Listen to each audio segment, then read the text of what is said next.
I'm wondering if I should explore a career in space.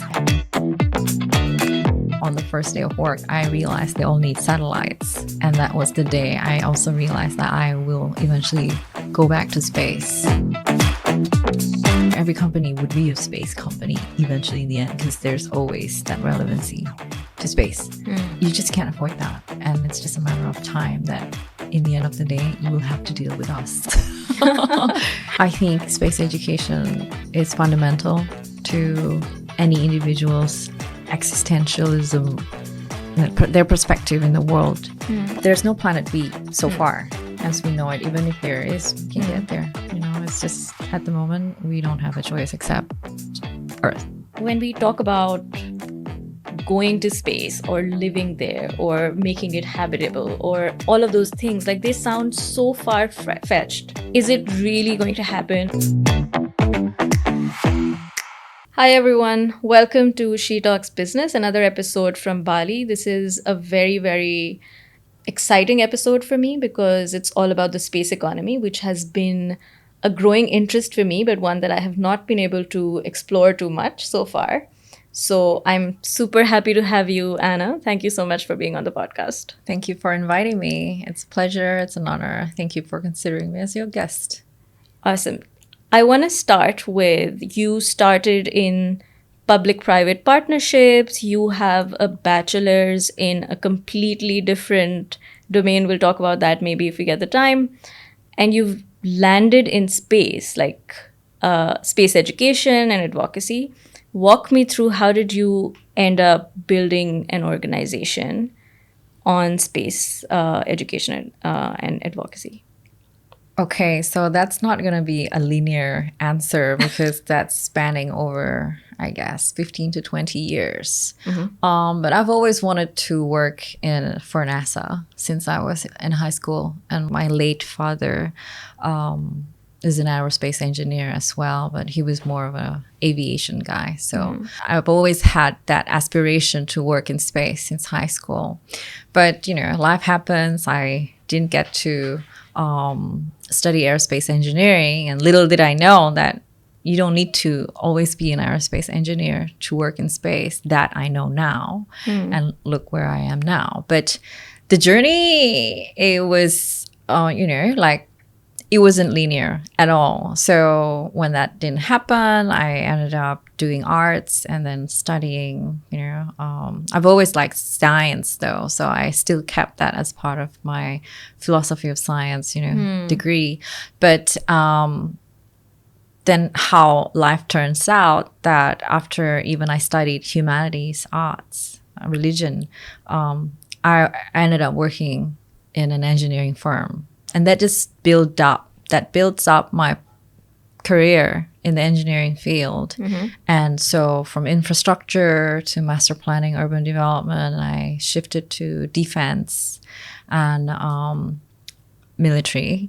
And a huge part of it is obviously maritime. And at that time, in 2013, 2014, maritime security was a huge discussion, especially for us in Indonesia. And that's the first time I learned about radars and synthetic aperture radars as well, monitoring maritime through satellites and as well as ground systems.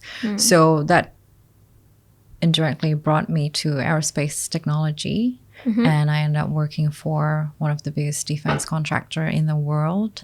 It's a U.S. firm. So that then set me into aerospace eventually. But because they did business in Indonesia and there's not many space activities here, we heavily concentrated in defense.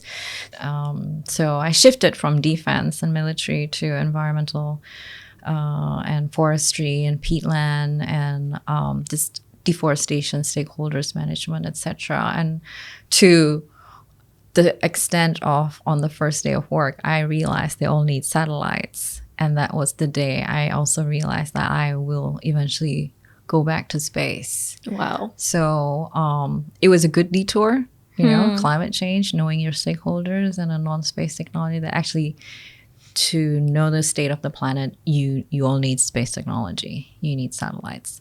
So, and also obviously that's main purpose of having satellites for national security, defense purposes, right? So I knew it also from there on that like, okay, I'll be back in space. So after some experience in that sector, in that industry, I decided like, oh, I think space is important. Not only that, again, for satellites, for connectivity, or for observation of the planet. There's all of the derivatives from aerospace technology that's highly useful for our lives here on Earth. So I've been a strong advocate of space since a decade ago, and I was encouraging my friends to start a business in space, and they're just kind of like, they're not really interested in it. I'm like, okay, I think I'm gonna do it, and they're like, you're crazy, and I'm like, maybe I am. So that was the start.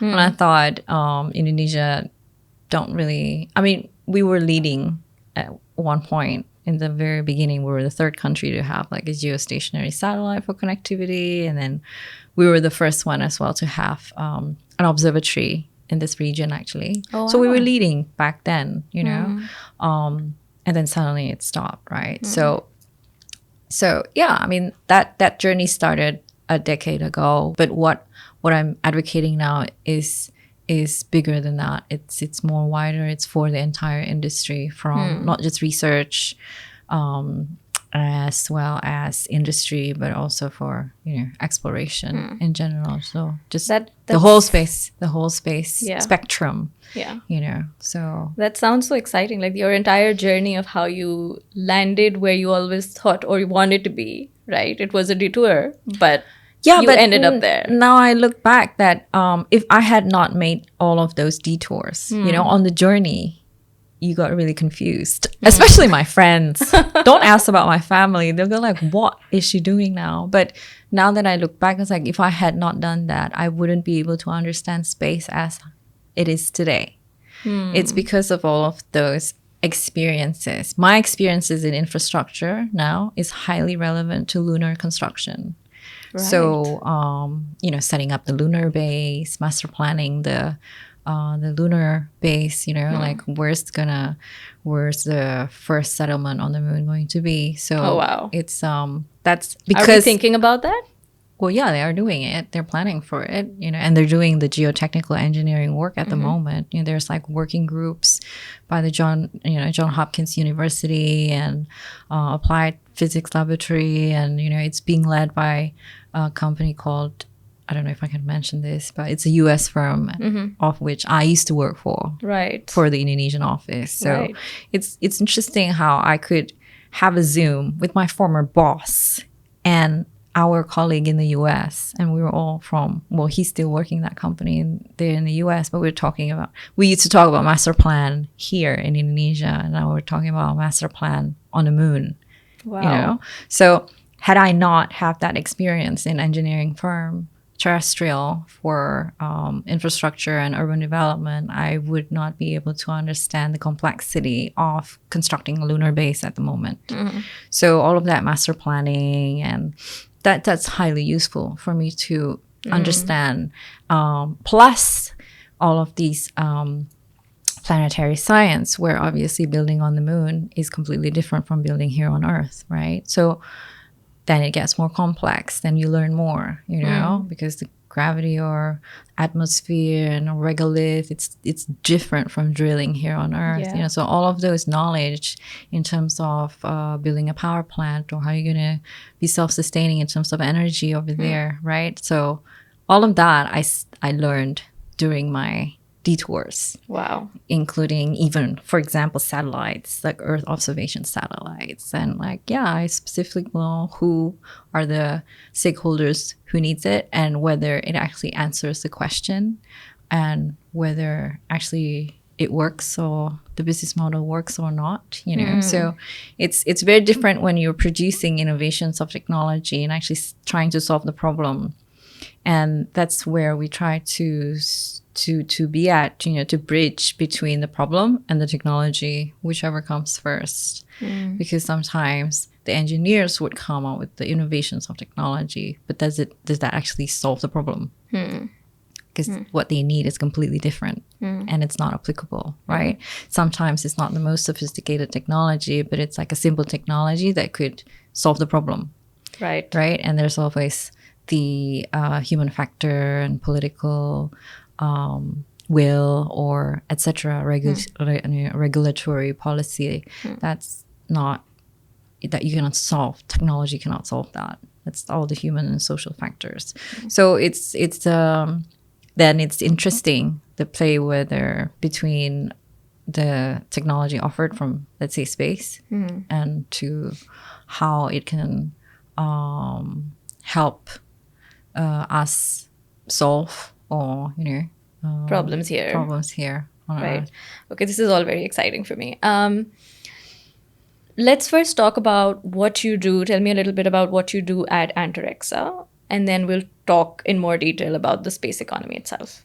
Okay, so we are a space advocacy firm, and focusing at the moment is in spreading awareness of what space industry is. Because majority, especially in emerging countries like us here, right? So we try to bridge between the spacefaring, these countries who are leading in space, have space industries, they have regular space activities, they have a space program, and those who are committed to go to the moon, then they have the entire spectrum they want to build, but they don't have access to talent pools, and the industry needs to grow, right? So for us in emerging countries who do not have that access of education, for example, and then don't have a solid space program, not the entire spectrum anyway. So we try to bridge it together in a way that, like, look, we have a lot of talents here that are interested in space, and we can grow. We can grow the market as well here, and we can utilize this talent pool for the global, for the local, and for the as well as the global ecosystem. The opportunities are there, and so that hopefully by having multicultural, diversity, it will help the industry grow faster, more rapidly, as more people try to solve these complex challenges in space, because space is hard and it requires a lot of problem solving from multi-angle, multidisciplinary, right? And it's not just from one nation, but it's multi, and it's international cooperation. Like, for example, the ISS, that's over 20 countries building a structure in orbit for the past 20 years. Right. So that's the same thing. Like, you can't go far. You have to go together, right? So that's also the very good philosophy out of space industry. It's an international cooperation. Like, maybe in other areas, countries have dispute, but in space we can cooperate together, and countries are exchanging, like they're working together, whether to innovate on technologies or trying to work out a policy, for example, for space sustainability. And yeah, I mean, it's the ISS is still intact, and although it's gonna get decommissioned soon, but that's proof of how, if we all work together, we can reach beyond. So, and there's the will to also work together when it comes to obviously space, right? it's space has always been a government game, right? There needs to be a political will from leaders of the country to go to the moon tomorrow or go to Mars, right? And you need someone like Elon to lead the pack and like, are we gonna do it? And he's putting the work in, and he's demonstrating it, reaching the targets, and which nobody ever expect, right? So but as one person could really change the game. So is leaders of the world, right? So if we all unite and say, okay, we want to reach further, that's where the commitment is. And you don't want to miss out on that, honestly, because that's a lot of innovation, that's a lot of science, that's a lot of knowledge, and that's a lot of advancements for not just space, but technology all across. Right. Okay. Tell me a little bit about, like, as a layman, when I think of space or the space economy, I think of satellites and all of those things. But can you break it down for me in terms of what is the space economy? What does it entail? What does it encompass? What are the different verticals maybe within space? What is the size of the space economy? I know we hear these big numbers. Tell me a little bit about what the space economy entails, and then we'll dive deeper. Okay, so space economy, like any other economy, will consist of upstream, in-stream, midstream, downstream, right? And how we divided it in space is when it comes to upstream, that's all the space infrastructure. Right. It's all the heavy hard tech, engineering, launchers, rockets, space stations, spacecrafts, rovers, all of these hardware technologies that require huge capital investment, technology build up throughout time. You need top-notch, deep pocket investors, governments sustaining the program, because we, for example, like a launcher or a spacecraft or space stations, right? Like that's not going to go over 10 years. So that's a huge entry barrier, cost a lot. That's where all the infrastructure is being set up. That's access to space. So then there's also the in-stream, which means like in orbit space stations that you're trying to make space hotels or some pit stops. All the cislunar space, which is cislunar is a region between the Earth and the Moon, and that's like the next big thing in terms of lunar commercialization of space. So there's a lot of infrastructure over there as well, right? You need to make hotels or logistics or like warehouses, and then refueling and many different infrastructure sustaining that as well. Communication system, lunar Wi-Fi. There's the midstream where it's practically like ground stations. So all of the infrastructure here on Earth that's supporting it once you have, let's say, the satellites on board in orbit. And then you have all the data streaming down, and you have the ground system and a ground support, where you will then distribute it to stakeholders, right? And then there's the downstream where it's all the applications. So what are these data used for? If it's GPS, or navigation system, those are like customers, right? And the applications of satellite data imagery will be useful for defense, national security, for climate change, and also navigation, for example, maritime shipping. So that's applications. That's the applications so far of the technology. And that's very downstream. So it doesn't need a lot of capital investment as much as if you want to build a space infrastructure or space assets, but it's a huge investment cost to maintain it, because it's like IT operating system and platforms.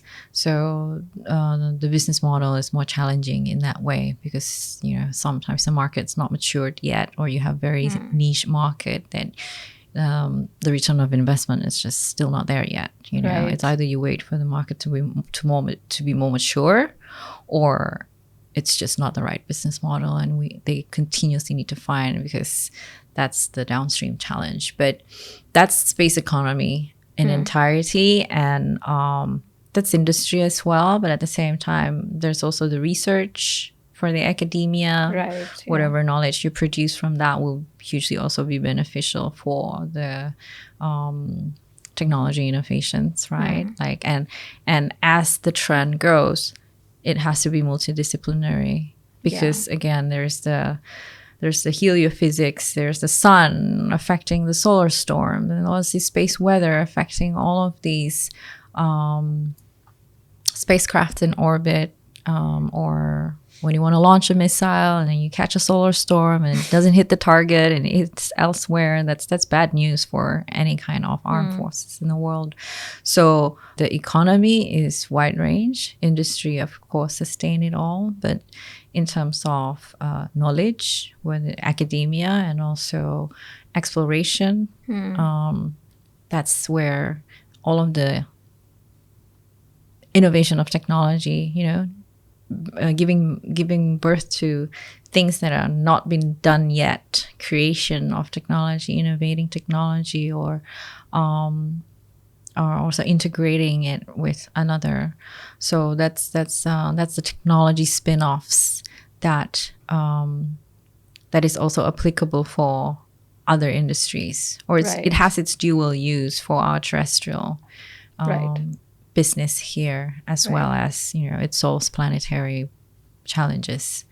So that's a whole overview. I'd love to know a little bit more about, I think, at least for me, I've been hearing a lot more about the space economy recently, and we see that there's going to be X amount of growth in X number of years, and so it looks like everybody's projecting a lot of growth in the space economy and this industry.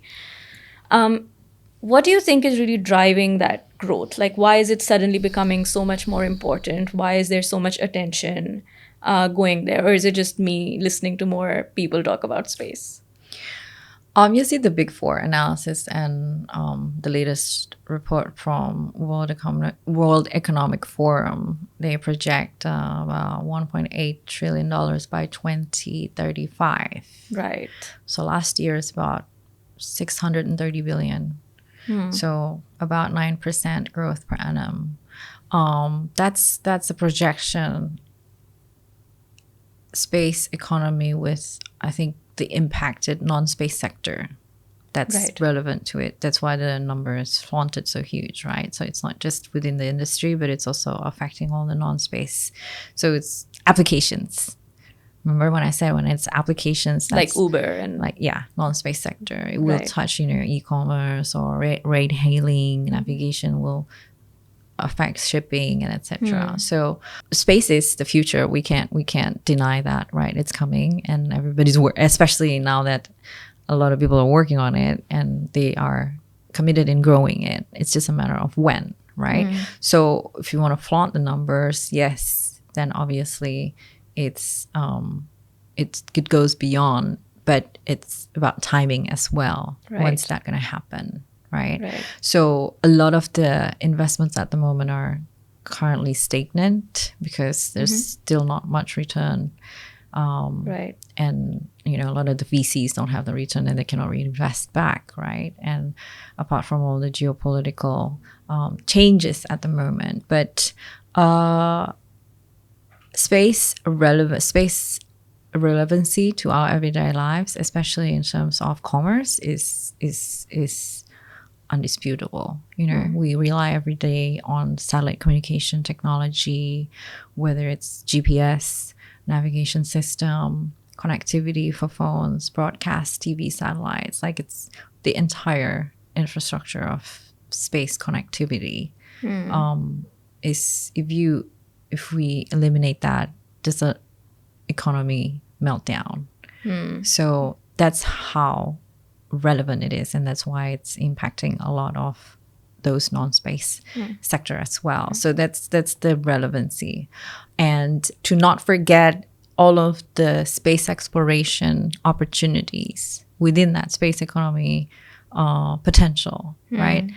Of, again, the technology or the building blocks of it is highly, again, relevant to our terrestrial industries, for mining, for oil and gas, for example. If you even, you want to go renewable, solar panels, battery, that's all of the technology that we also need on the moon, right? Or in orbit, right? So and that's how you can't avoid space. And how that's highly relevant to whatever it is that we're doing here.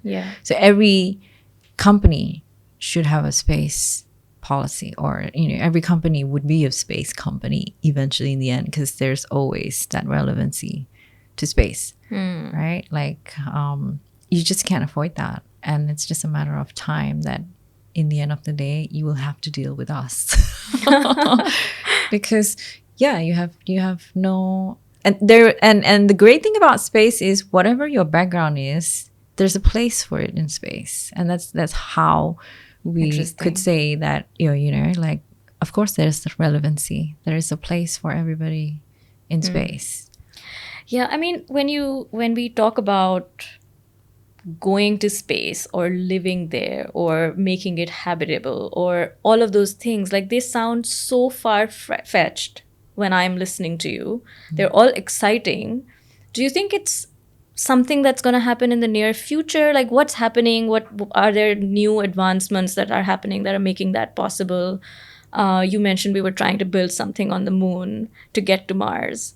Can you tell me a little bit more about, like, is it really going to happen? How soon should we expect for that to happen? We keep hearing these this news of these millionaires wanting to buy a piece of land in space and stuff like that. Is that going to happen sometime soon?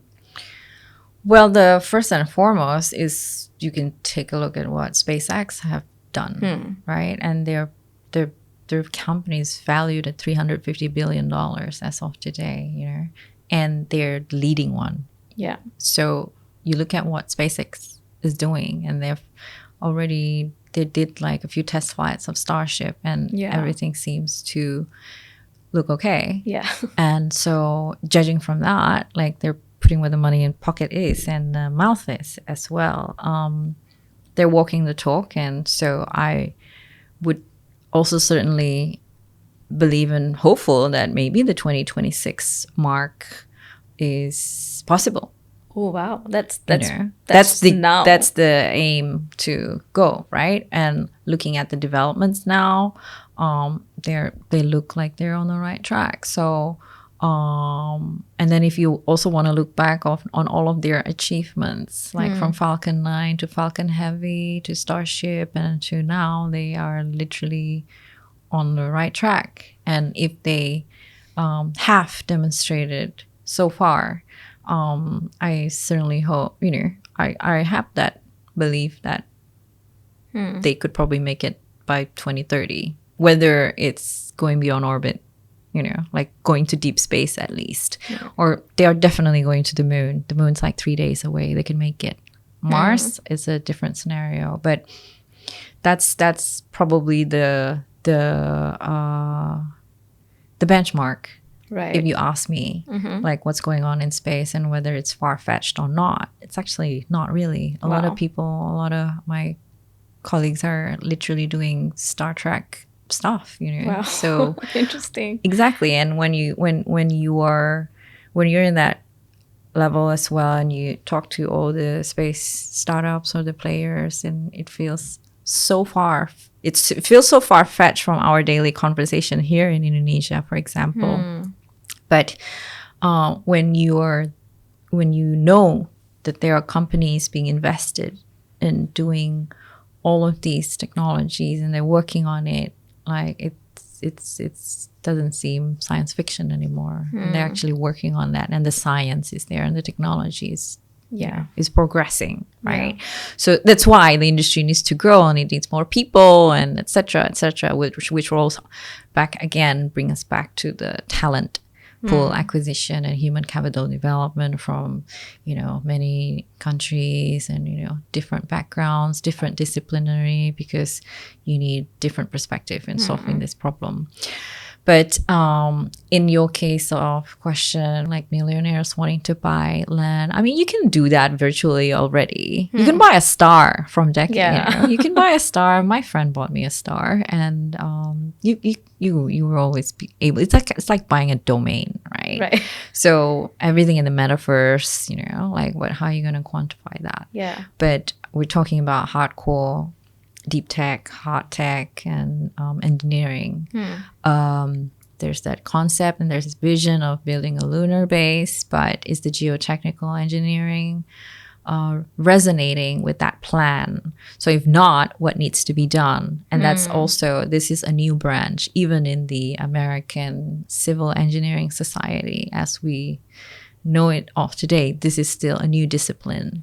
So this is why it's very exciting for myself as well, and like the colleagues who are working on it. It's because even in a community, in a working group of experts who are, they've got like 30 years under their belt or 40 years under, like they're highly experienced seniors in geotechnical engineering and underground excavation and construction for, tunneling, whatnot on Earth.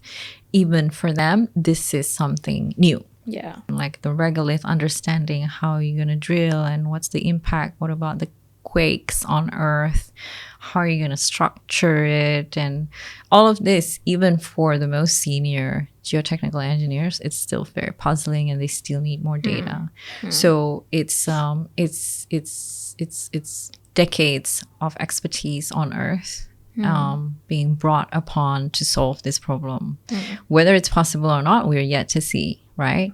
But prior to that, there's a whole database that we need to work on to conduct further feasibility study and et cetera. But it may happen in 10 years, it may happen in 20 years. We don't know, right? Again, if the political will is there, right, and if the talent sources are there, right. Again, a lot of these things in space, especially for exploration, going to the moon and Mars, it's still very, very new. It's very new. Space food, space medicine, space farming.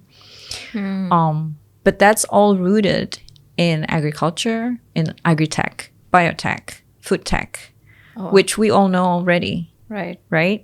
So now just adding it on the challenge. Okay, well, what if you plant this with a moon regolith? What if you plant this with a Mars regolith? And we have to study all of that, whether the structure of the plants, and is it edible? Is it harmful? Or that takes time. How you engineer, like how is it going to impact your blindness if you're in space for a long time? That's a lot of knowledge gain for even our medical field here. Right. So that's why space is fascinating, because it has a crossover with so many of our terrestrial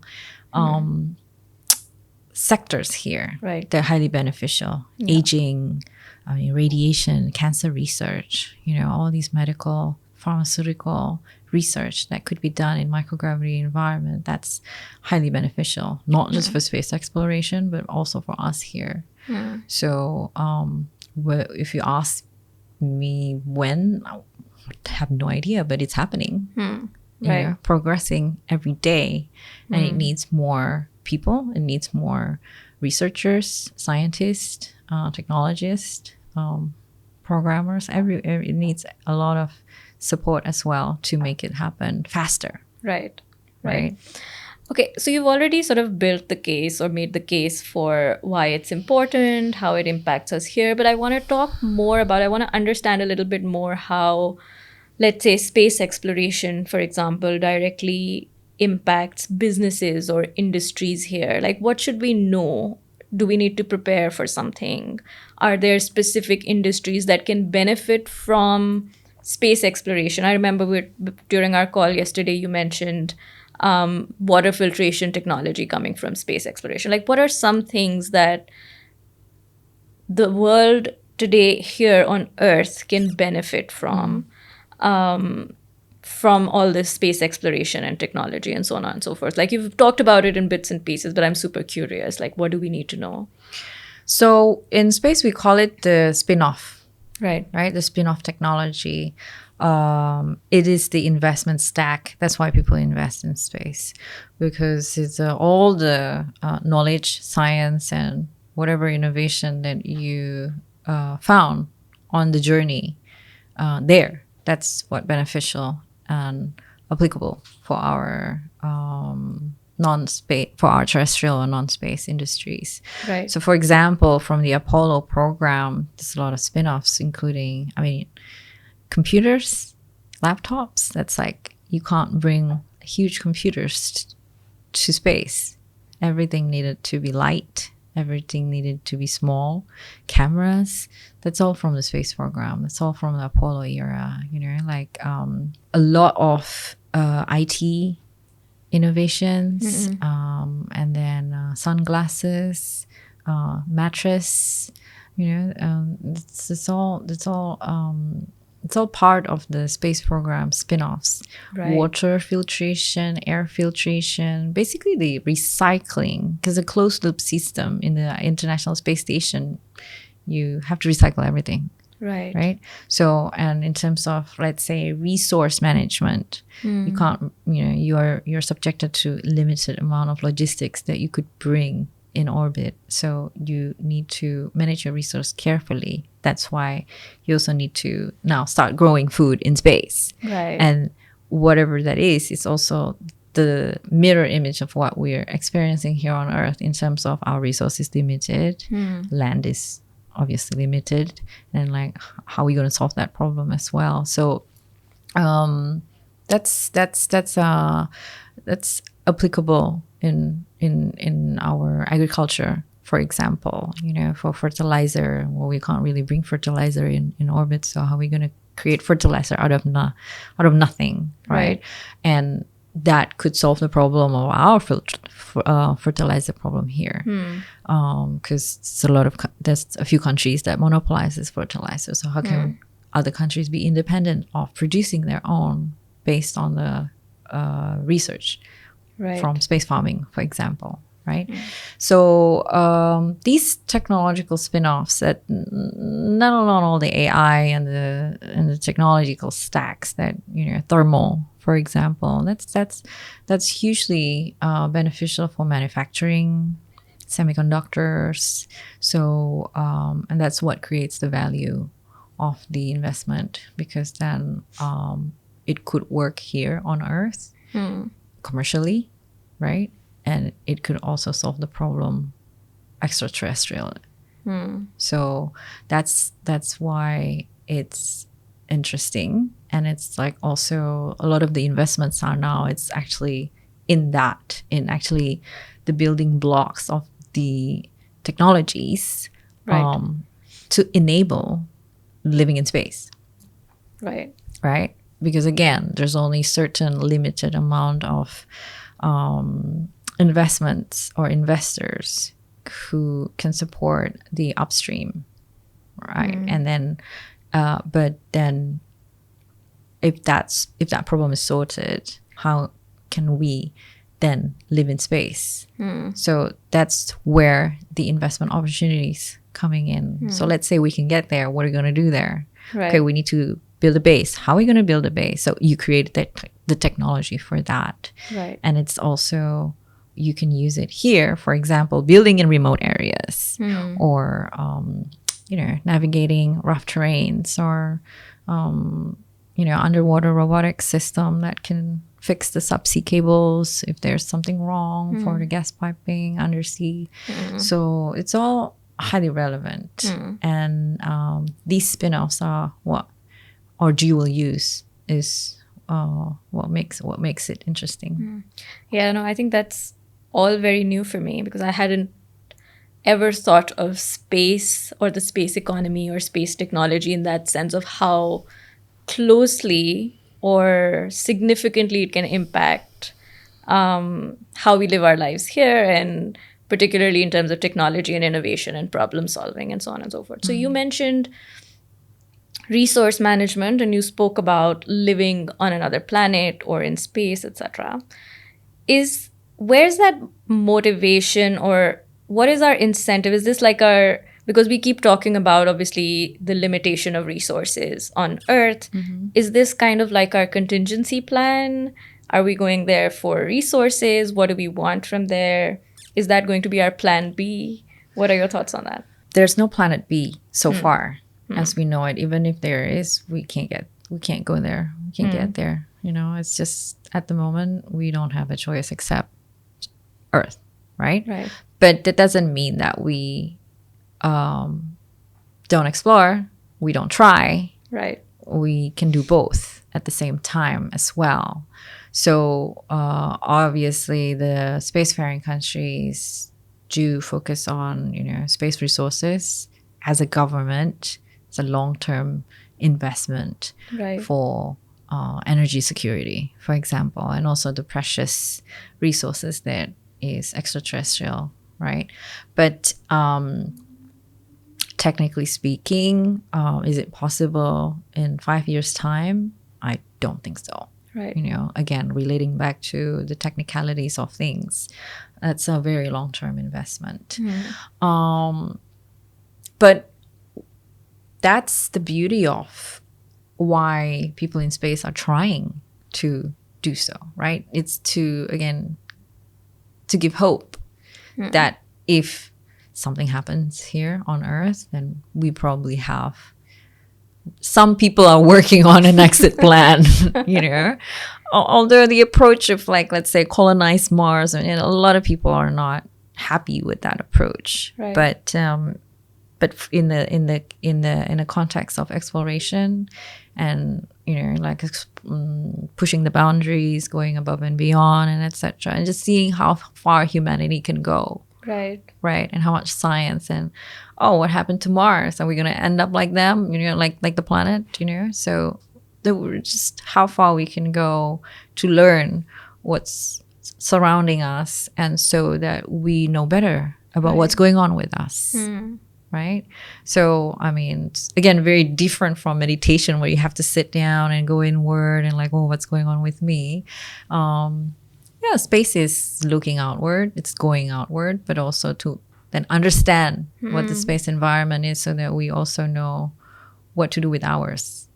Right? I love that perspective. Yeah, and like, I mean, from let's say the satellite observation, Earth observation, all the images and the sensors, then we know about our atmosphere, about our seas, about our ocean, about the land as well. So sometimes when you're too close, you can't really see it, but to map out like a digital twin of the Earth, to actually have a real-time or near real-time information of the status of the planet, that is absolutely crucial for defense or national security purposes. But at the same time, also, again, what would be the let's say climate disaster coordination, or early warning system.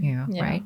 So I don't know when the like if Mars going to be habitable or etc. Let's just get there first, and we're still there. So yeah. And you mentioned that Indonesia was a leading player in the space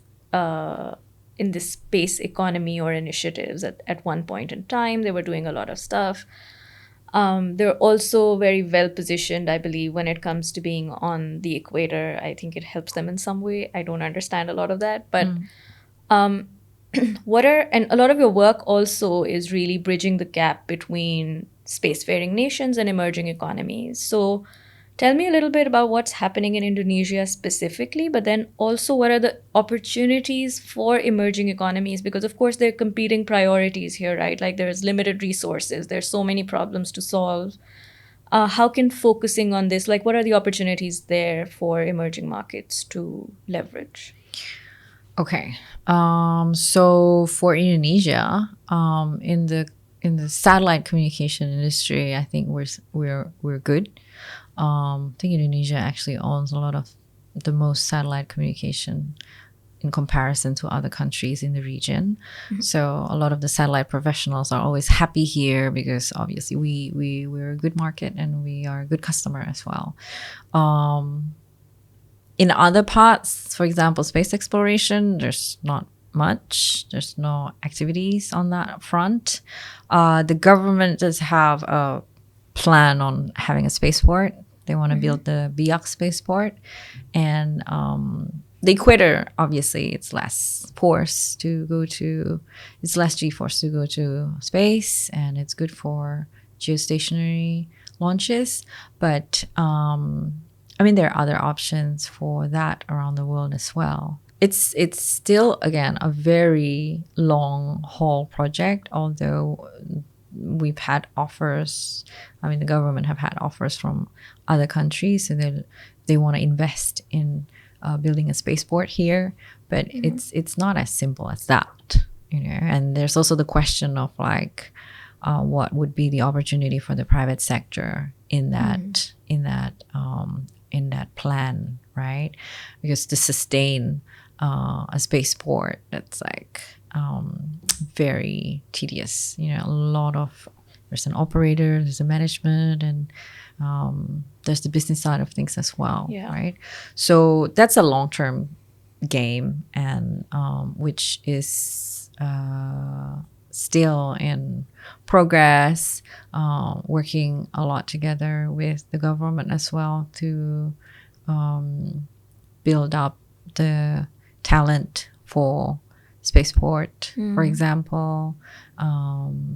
And I don't know when that's going to happen.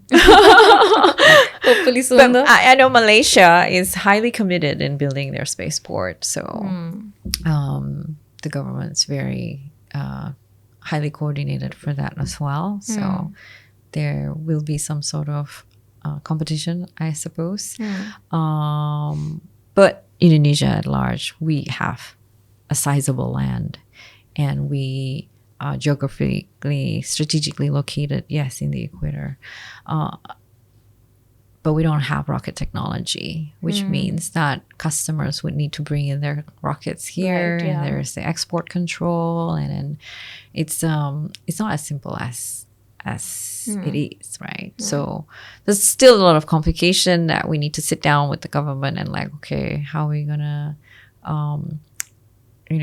navigate this And make it happen. yeah, and make it happen, and also how much investment, and there's no supply chain or ecosystem set to support that as well. So where do we start, right? You can't just have a spaceport without a supporting supply chain in place, because a spaceport is not just a launch, it's like a whole bunch of other things. So that's a lot. It's in the horizon, and it's in the national ambition, Right. which we also try to engage, but one step at a time, I think, for that goal. From our conversation so far, like I think one thing when it comes to particularly emerging economies, that we might not have that kind of capital infrastructure or supply chain per se to invest in space technology. But one thing that really stands out is the need for human capital who can make things happen. And like you said, it sort of cuts across a lot of different industries and a lot of different domains. Can you walk me through a little bit in terms of, do you think that that's what I took from our conversation, but do you think that's a huge opportunity for emerging markets to leverage? For Indonesia, I believe is human capital is the opportunity. There's a big generation gap between the Apollo era, between now and now. There's just a huge gap, whether it's in Europe or in the US. And that's why the industry is kind of like, it was a bit stagnant until SpaceX comes through. Again, the industry cannot grow without people, and they need people. So the way we see it, it's like there's about 65 million youth in Indonesia until 2035, 2040 something, the Indonesia Emas period. And it is a career opportunity. And we're trying to bridge that. But they need fundamentals. They need capacity building, for example. It's the same basic skills to go into any tech sector. It's STEM, even though it's STEAM. We also need the arts, because policy is highly important as well. All these space sustainability, space debris, it's all policy, right? So that's the avenue that we see from engaging emerging countries. Apart from, obviously, we encourage to grow indigenous technology, because then there's for example, in Ukraine, when they had a war, they don't have their own satellite communication, right? So that event kind of, it was a learning lesson. It was a learning lesson for a lot of government as well, that like, okay, if you don't have access to space, independent access to space, then if something happened, you don't have your own comm system, and Right. that's bad news for the entire country, especially for the Right, yeah. military.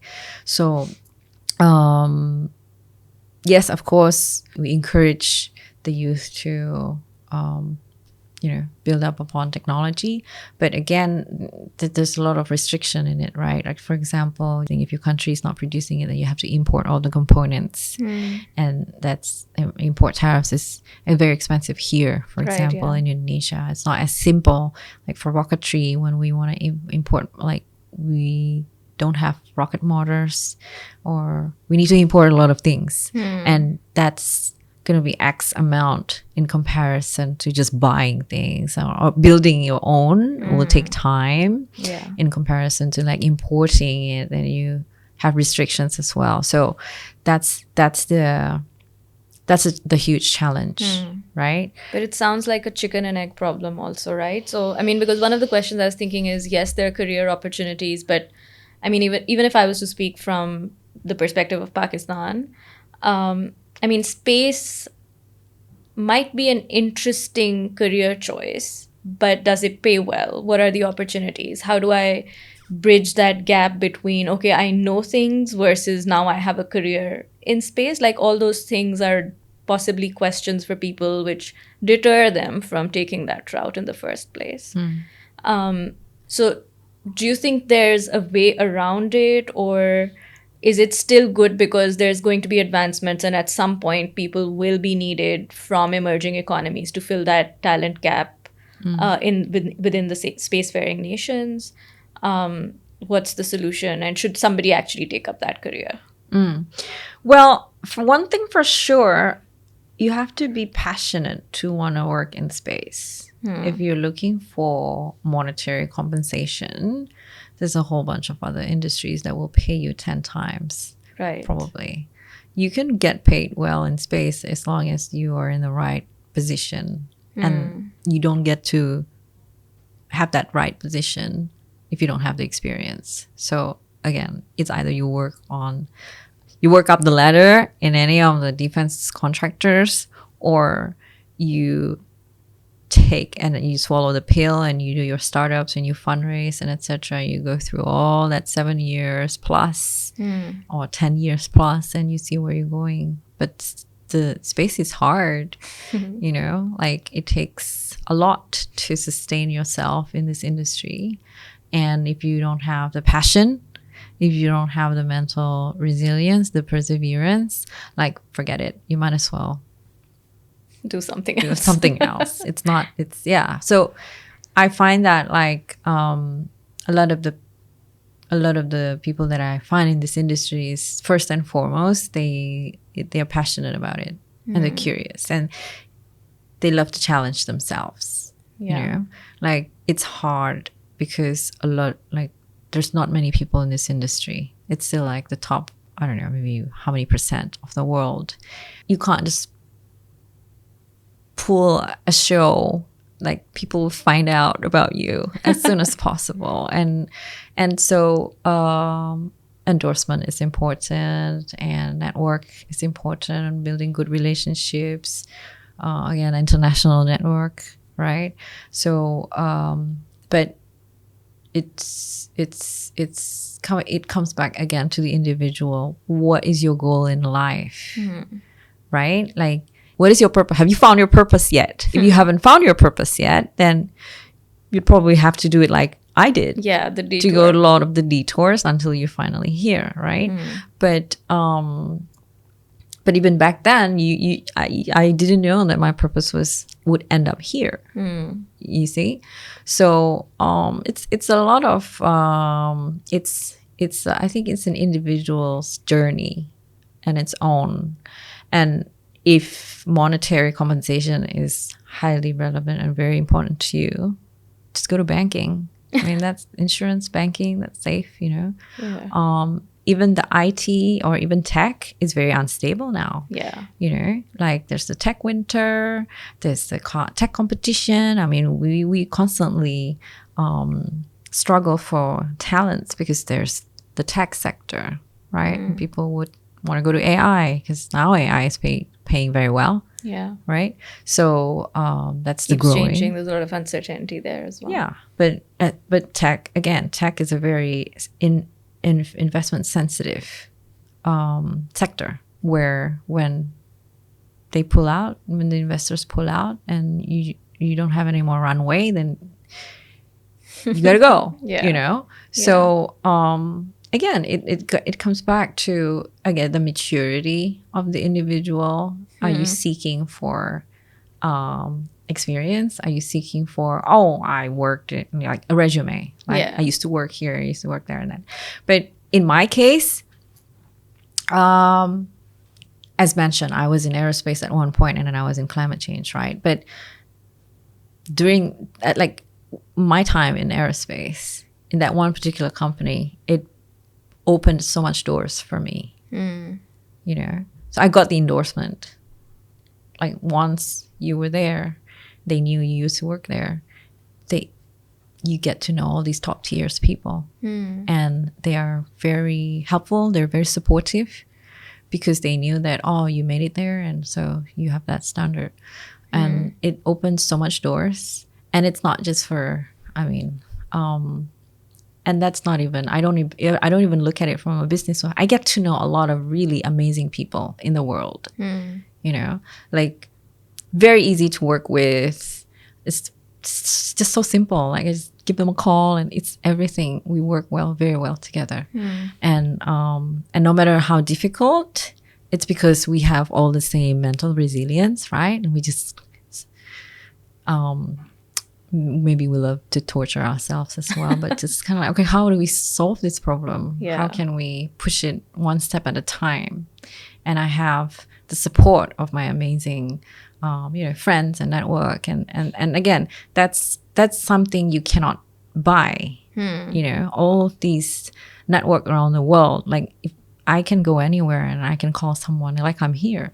And it speaks also to your experience, but probably the hard work that you've put in as well, right? I mean, it takes time and effort to build that network and prove that you're worthy of that network. Like you said, right? It takes time to get to the point where you can make X amount of money, but also to have the support of amazing people. It takes time. Yeah. I mean, again, being in another industry doesn't guarantee you that as well. I mean, money comes, money goes, right? Yeah. Like business falls, business sometimes good, sometimes it's bad, so it's just the wheels keep on turning and round, and it just depends on where you are at that wheel at that moment. But I also have another friend who he started in space, like in the US, government contracts and NASA and etc. But like he spent a lot of time there and he did everything. He did the Pentagon, he did NASA, he did the whole 9 yards. But then he got dismissed because the project didn't continue. Then he ended up going to private sector. And he is very happy in the private sector because it pays good. And that's fine. But without having all of that, without having all of the space experience, for example, the industry experience, he wouldn't have that portfolio. Right, which not then enable him to go to the private sector. It's all interrelated one another. Absolutely. And it still excites him whenever he talks about space. And so it can go both ways. It can be like you're coming from a different sector with a decade plus experience or more, and then you wanted to shift. Like there are people that mid-career change as well. Like, okay, I'm kind of bored in this industry. I kind of want to challenge myself further. Then you make that shift.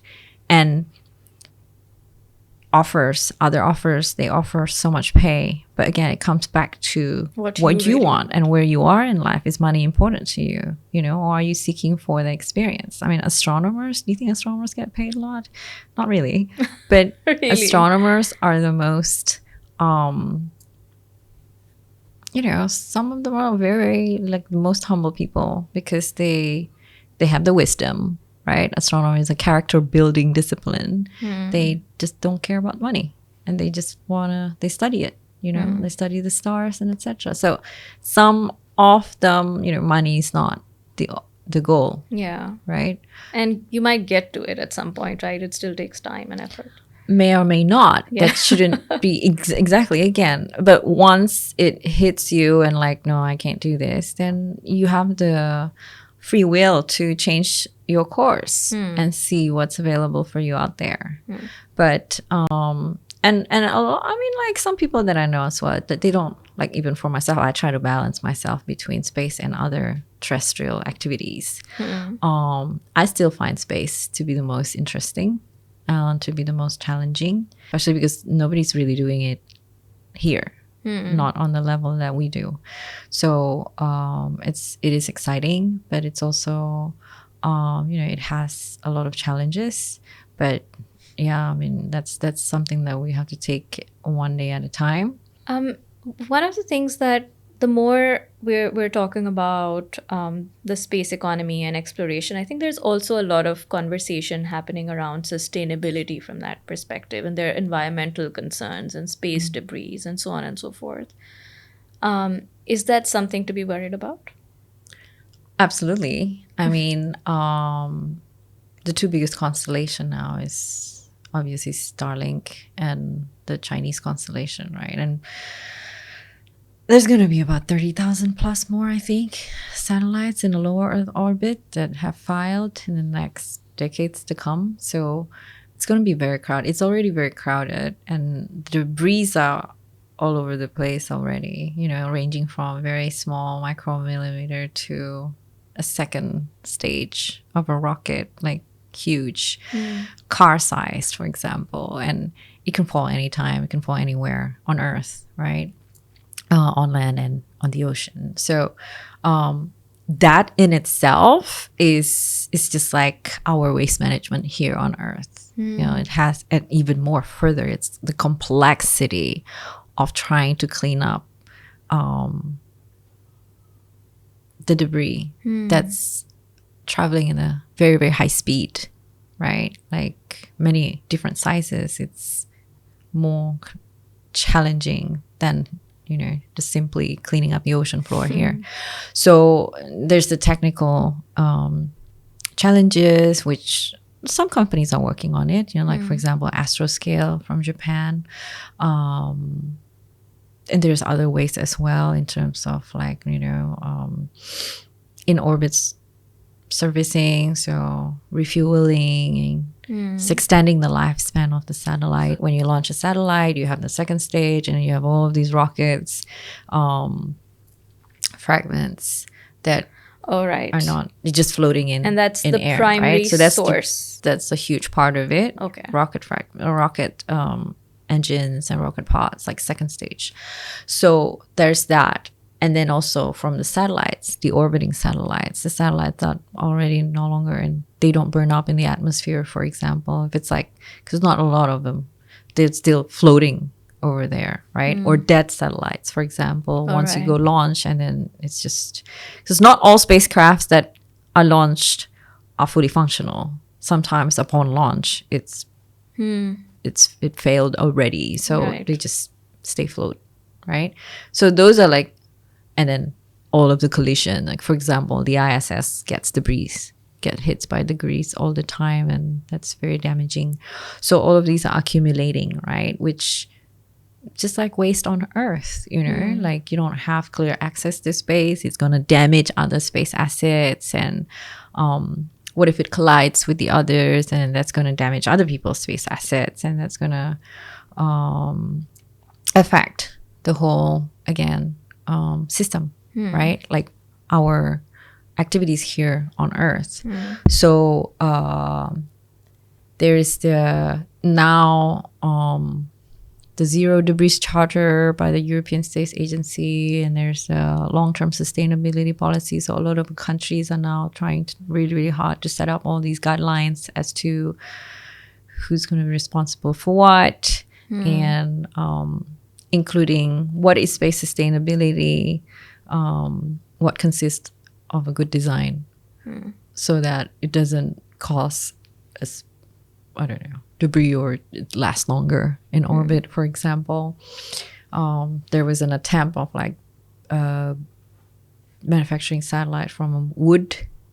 So then once it's deorbit, it just burn at the atmosphere. Well, just a lot of them does, right? But there's still a lot of other things that are also just And so simply the floating. primary sort of consequences can be, collisions in space, so satellites, Yeah, etc., for that sure. impact our communication systems here, but also that those debris can fall anywhere on Earth. Is there anything else we need to be worried about? No, the main is in orbit collision or conjunction, right? Because again, it's all traveling at very, very high speed, and even a small one can fracture your solar panel, for example, and that's Right. or it can change the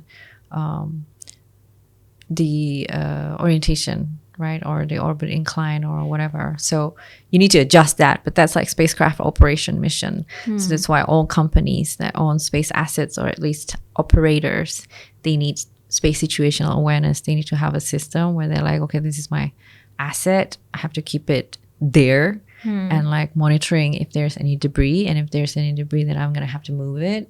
Right. If there's like, if it's a small debris or if it's a huge debris. So that's like a monitoring system on its own that everybody needs. And obviously when you're launching, like how you're going to navigate all of these waste, right? And there's just the whole again, sustainability as how we manage our waste here on Earth, but it's in orbit, which is much more difficult. In orbit collision and conjunction, that's very damaging to, and that's a huge threat for any space asset in orbit, especially if it's GPS or navigation system, right? If that's affected, that's gonna really impact a lot of the businesses here, logistics, for example, and then and it can fall anywhere. Yeah.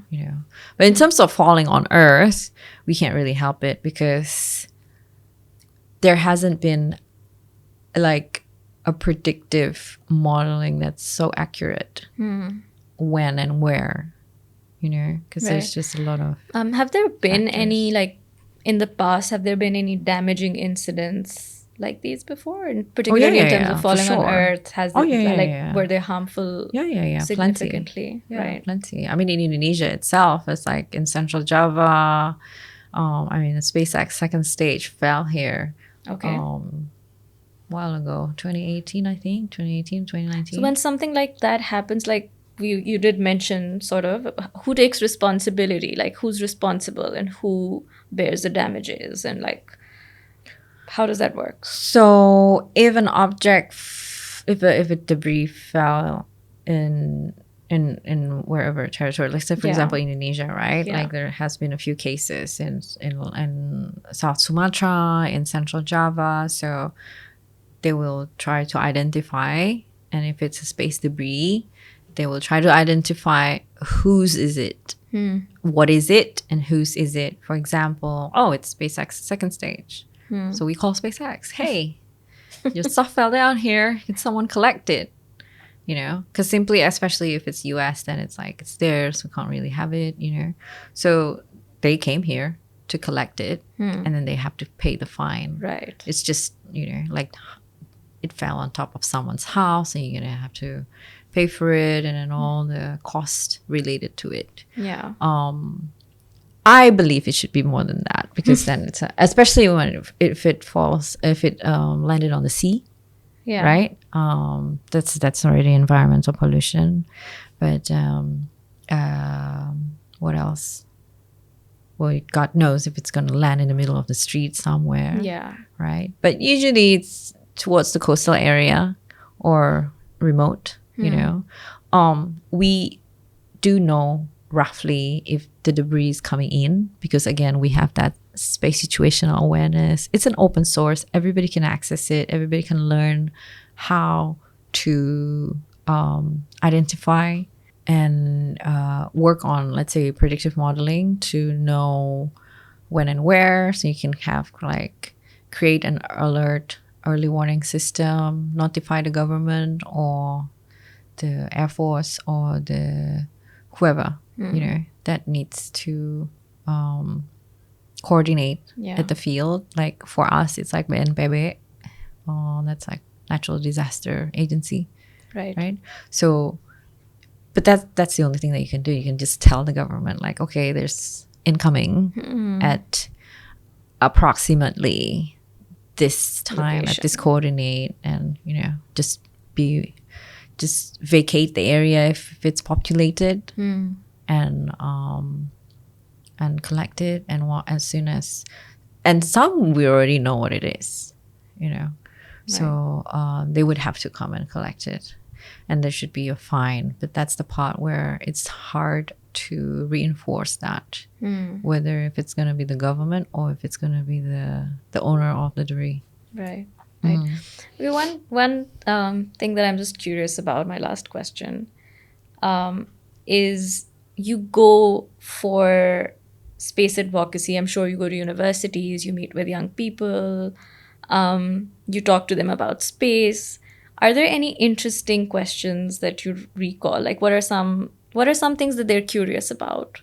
Either they're amused or confused, but I hope they're inspired. They're probably that probably explains me in this podcast situation, where I have so many questions, but I also don't know how to structure them right now in terms of there's so much to learn. Because it's a lot. If you, again, and that's where we do our space advocacy in a way, like we try to demystify space. Like it's not an alien. It's not scary, It's an industry like any other industry. It's just that it has a higher entry barrier, not just intellectually, but technologically, right? But perhaps even financially, right? Like you said, yeah, it's not. Obviously. But it was inaccessible at some point because it was government-centric. It was all for military, right? But now, commercialization, and that enables the, let's say, the opening of things, right? This is like the Enlightenment period where, again, space education is part of the equity that we're sharing with the world, that, okay, these esoteric knowledge is now available. It used to be just government and military centric, but now we're open, because we want to grow. If we keep it all ourselves, then we can't grow it, right? So in a way, it's like selling religion, because you're introducing new things to people who most of the people that I speak to, they always think like, oh, space is just so hard, and like it's just rockets, and or don't believe entirely in the possibility, like, perhaps, or and have that mindset of like, oh, why don't we just work on the problems here? Why do we have to go there? Right? So, and that's my job, and that's our role in explaining to people that, like, this is why, and this is the relevancy, and this is why it should catch most of our government's attention, and how it can be beneficial for private sector in terms of just technological investments, right? That can benefit here, us on Earth, as much as it would be solving the exploration problem as well. It's dual application. And that's the part where I think a lot of people take time to process, because again, it's like, oh, you're talking about the moon base and we're dealing with like remote area connectivity here, like there's just, it's too big of a gap. That's why we're trying to close the gap. Because in the end of the day, this is all reality at the same time. Like, other countries are living in the future and we're still living in the past present.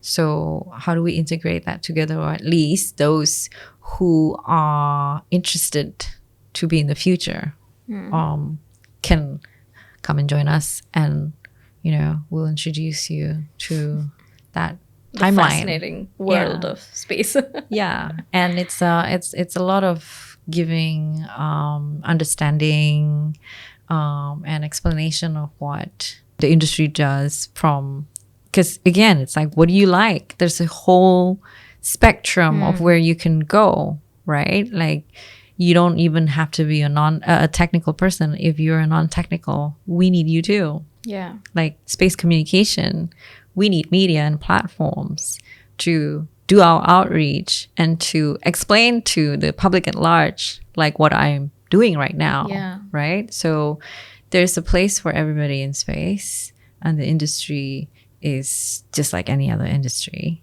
that needs multidisciplinary. I mean, like it needs sustainment from different skills. Somewhere in your I read on your LinkedIn, you mentioned how you're very passionate about making space education accessible. It's a lot of the work that you do as well.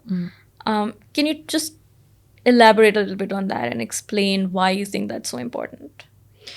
Okay, so my perspective would be, I think space education is fundamental to any individual's existentialism, their perspective in the world. Like the solar system, it's very basic, and that's again, it's a knowledge that everybody deserves to know. It's the year 2024. Science education, space education is very fundamental.